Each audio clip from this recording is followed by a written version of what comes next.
What's up, nerds and geeks? My name is OMGWTFLOLFTWBRB, and welcome to Suprocker Saturday. If you're unfamiliar with what Suprocker Saturday is, well, it's one of the days of the week that I choose to play really any game I want with no storyline behind it.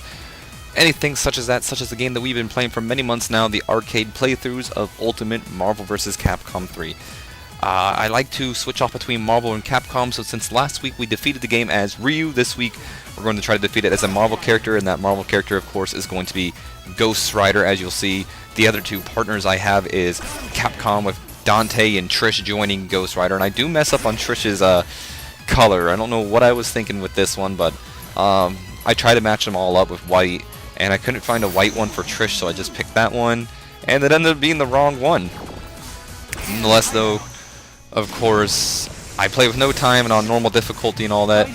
And something I do like to do during these playthroughs, since I do post-commentary over them, I like to give you information on the characters I'm playing as, and since, of course, I mean, not as the characters we're playing as, the characters we win as. And, of course, since we won as, we're winning as Ghost Rider this time around, I'm going to give you as much information on this character as possible. And starting off with the game, I'm going to give you, I think I did this in one of them, but I haven't done it in a while, but I'm going to give you the special character interactions throughout the game. So when Ghost Rider takes on any villain except for Wesker, Virgil, and Domaro, he says, "The day of judgment is upon you, scum." When he takes on Morgan, he says, "Your wiles won't work on me, succubus." Doctor Strange, "You seek to challenge my hellspawn power, but instead you will only find death." When he faces Wesker, "The darkness in your soul disgusts me." It's one of my favorite, actually. When he takes on Virgil, "Long have you played with Fireboy, but now you're playing with Hellfire." When he takes on Trish, "I eat demons like Mundus for breakfast," he says. When he takes on Phoenix Wright or She-Hulk, he says, "Do you have any idea how many lawyers are in hell?" When he faces Dante, he says, "Fighting demons won't prepare you for what you face now." Versus Domaro, "One of our flames will be extinguished this day, and it won't be mine." Well, he doesn't say "and it," whatever. When he says Thor, he says, "Forget Ragnarok, I am your destruction." And versus Amarastru, he says, "Even gods must answer for their sins." Now, excuse me real quick while I scroll down. Of course, we won that last battle. I usually tend to read what they say there, but since I'm not looking at it, I'm not gonna. Get ready for the fight of your life. But I am scrolling down to... Flames will be extinguished this day. Never again defy my influence, blade. Go for broke. There is, that speech between him and Domaro I was speaking about before. I'm actually happy I did get a little quiet there. It was luck, actually. I wasn't doing it because I knew. It was more as like, oh, let me do this. Let me minimize it. That way I can actually see what's going on the screen, too. Wow, we fucked them up, didn't we? Oh, I remember this fight, yep. I almost got a perfect. I was so happy, and then she hit me, and I was like, fuck you. Stupid ass Storm. But we've defeated that team like they were nothing. If you value your life, leave. Where the hell is Ghost Rider out? Be grateful I don't get your soul as a prize. Be very grateful. Alright, so the next thing we're going to talk about is his winning quotes, which is what he says around here. And right now he says, "I am fury itself. Now taste the fires of hell." Yeah, that's my Ghost Rider impersonation. But yes, these are winning quotes. And against all villains except for... Well, no. What I just did was not a winning quote. The winning quotes is what he says it's afterwards. Yeah, I'm sorry. But, against all villains except for Wesker, Virgil, and Domaro again, he says, there is but one fate for the guilty. I'm not probably going to do the voice for those anymore. Against Phoenix Wright and She-Hulk, he says, "So I have this contract with Mephisto I'd like you to look at for me." Versus Amarastru, he says, "The sun does not rise in hell, goddess." Dante, "Leave the demon fighting to the experts, fool." Morgan, "Not so amusing now, is it?" And Doctor Strange, he says, "Too often do you invoke demons in your spells, mage. It stops now." Versus Wesker, he says, "Hell is calling, Albert." Another one of my favorite quotes, I don't know why. Versus Domaro, he says, "And now I think it's time I visited that twin sister of yours." Virgil, he says, "You make deals with the devil. Sometimes you end up with him." Thor, "If you can't handle Loki, I will." Another one of my favorite quotes. And Trish, he says, "Your bike could use a nice dose of hellfire, Trish." And now the last thing we are going to be looking at as soon as I get there is those little, I just saw them too. What are they called? the after-match win quotes, what I was saying before that I mistakenly said for the what we just went over now. And I actually just found him. He only has a few against Ghost Rider. I mean, how embarrassing. Against Firebrand, he says, I have little tolerance for demons, much less inferior ones like you. Against Virgil, he says, best control your demonic half-boy, or I'll do it for you. I thought this would hit, and it didn't. It hit that one, but I thought it had enough range to hit Wolverine. Against Deadpool, he says, never have I encountered a soul so utterly Be grateful I don't get your soul as a prize. repulsive. I paused that because it is a pause, but I don't know. I wanted to hear what he had to say. You have much to answer for. We'll get to that quote in a second. Versus Dr. Doom, he says, will you never learn? Mine is the power of hell unleashed. Domaru, now that I've taken care of you, I shall turn my attention to your unholy lackey. The Hood is next. And and of course against Wolverine, who we just saw, he says, you have much to answer for. Definitely a reference towards Wolverine's long living lifespan.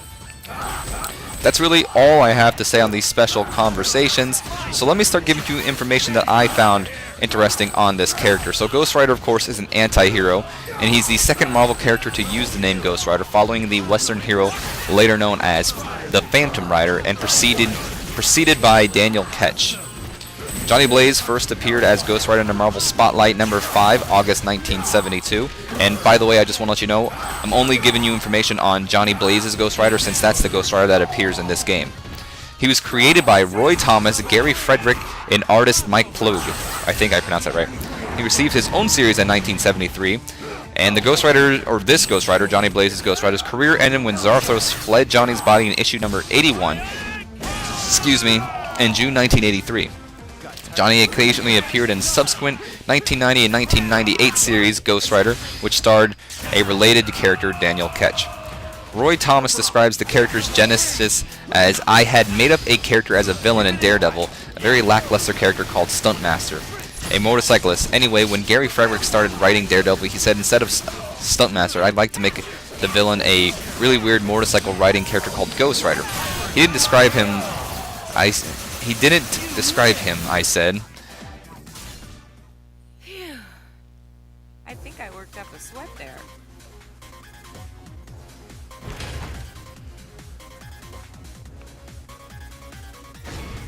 Aren't you a bold one? How long can you last? Alright, anyway. It says he didn't describe him, and there's a period, so I don't know. I said, yeah, Gary, there's only one thing wrong with it. And he kind of looked at me weird because we're old friends from Missouri, and I said, that's too good an idea to be just a villain in Daredevil. He should start out right away in his own book.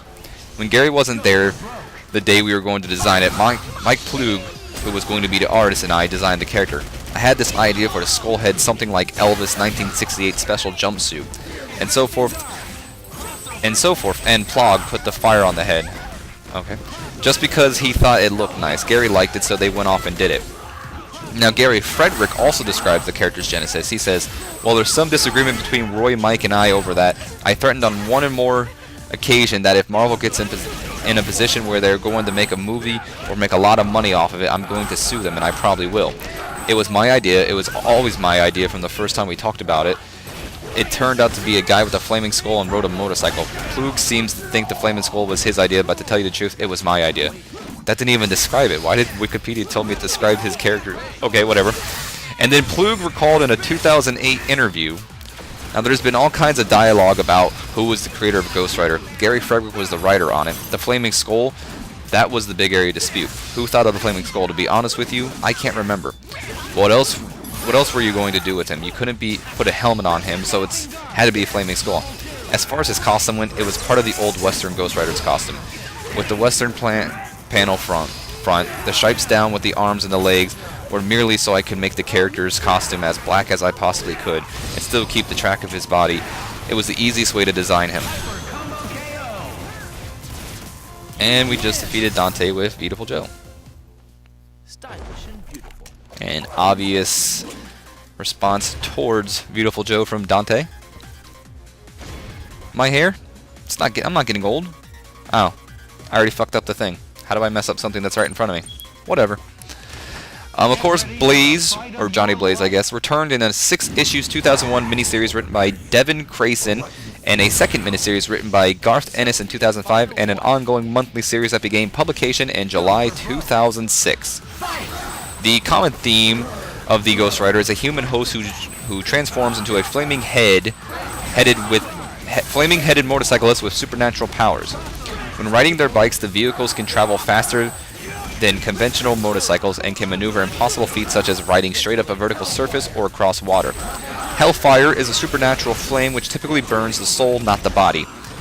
He also possesses supernatural strength and endurance, as well as almost total invulnerability to physical damage. Any damage he does take is quickly recovered, as Ghost Rider is made of pure hellfire, which he can use to immediately regenerate any lost limbs or holes in his body.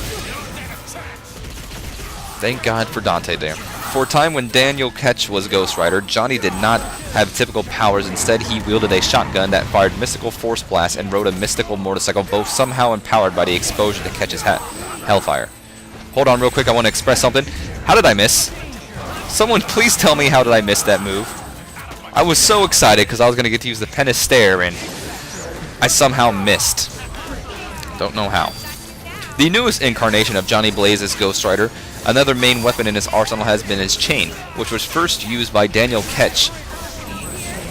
Daniel Ketch's Ghost Rider. Sorry. The chain, much like the rest of Ghost Rider, is made of hellfire, given a solid physical substance. The Ghost Rider can control the exact movement of the chain with his mind, allowing it to do things normal chains cannot, such as reach vast distances and wrap around enemies without fail. The chain is seemingly unbreakable. The most powerful weapon in Johnny Blaze's Ghost Rider is the Penistare. When he locks eyes with his victim, he can make them experience all the pain and suffering that they have inflicted on everyone in their lifetime. Do I fight too dirty, Dante?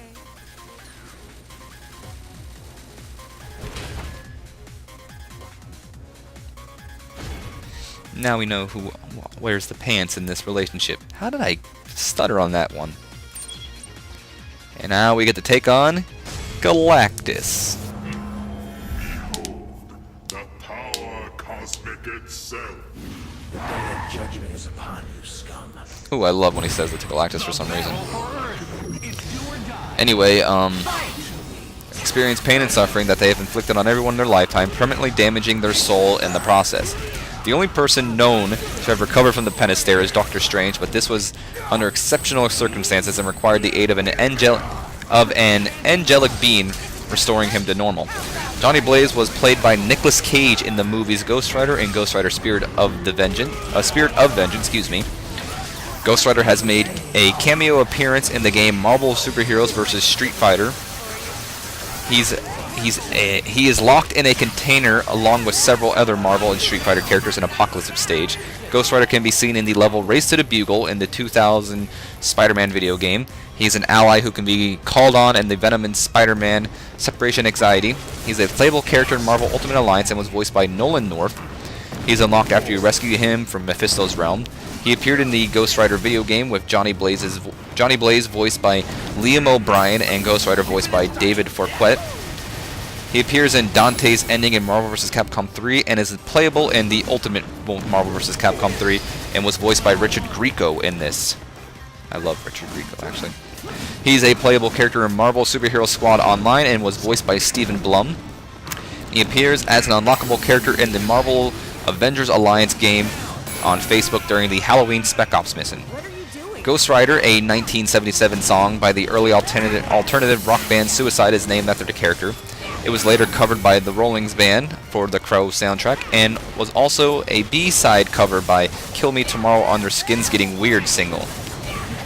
And of course, more about that lawsuit. Believe it or not, if you remember what I mentioned earlier about Frederick saying that if they ever made a movie about the character that he was going to sue. And believe it or not, on April 4th, 2007, Frederick sued Marvel Enterprises, Sony Pictures, Columbia TriStar Motion Pictures, Relatively Media, Crystal Sky Pictures, Michael DeLuca Productions, Hasbro, and Take-Two Interactive, alleging his copyrights to the Ghost Rider character have been exploited and used in the joint venture and conspiracy. The lawsuit claimed that the film rights and merchandising reverted from Marvel to him in 2001. The suit concluded in December 2011 with Frederick losing on pretty much all counts and later settling Marvel's countersuit largely in favor of Marvel. Sucks for you, Gary. Sucks for you. And here's the reason why I chose Ghost Rider, Dante, and Trish. Perhaps the merging of these two worlds does have its benefits after all. Wouldn't you agree, Mephisto? Either the contract gets torn up, or your throat does. Your choice, Big Red. Yes, that is the reason why I chose to do Ghost Rider, Trish, and Dante. Originally, I did Ghost Rider, Phoenix Wright, and She-Hulk. I think I did it mainly due to they are Justice Bringers. I don't know exactly why I did it, but yes, when I eventually beat the game as Ghost Rider and I saw that Dante and Trish were in his ending, and I totally forgot about that, and I don't even know why I didn't do that originally, I had to redo it and do that because it just made sense to me to combine those two together with Ghost Rider because of the ending. It just made sense to me, but alas, this is the end. I hope you have enjoyed all the information I did give you on Ghost Rider, and I apologize for messing up on quite a lot of things, but if you have enjoyed this playthrough as Ghost Rider, please leave me a like on the bottom, and also subscribe if you would like to see more of these. I do acknowledge I'm not good at these, so be nice to me. Nonetheless, you can beat me up, I don't really care. But as always, nerds and geeks, I have been OMG WTF, LOLFTWBRB. I'll be seeing you next week when we continue on with these playthroughs. Also, if you want to tune in tomorrow for a Cartoon Network Punch Some Explosion arcade playthrough of any of the characters, feel free to do that. But don't forget to follow me on Facebook and like me on Twitter, and I already said my name, so I only got one thing left to say to you, nerds and geeks. Have a great day.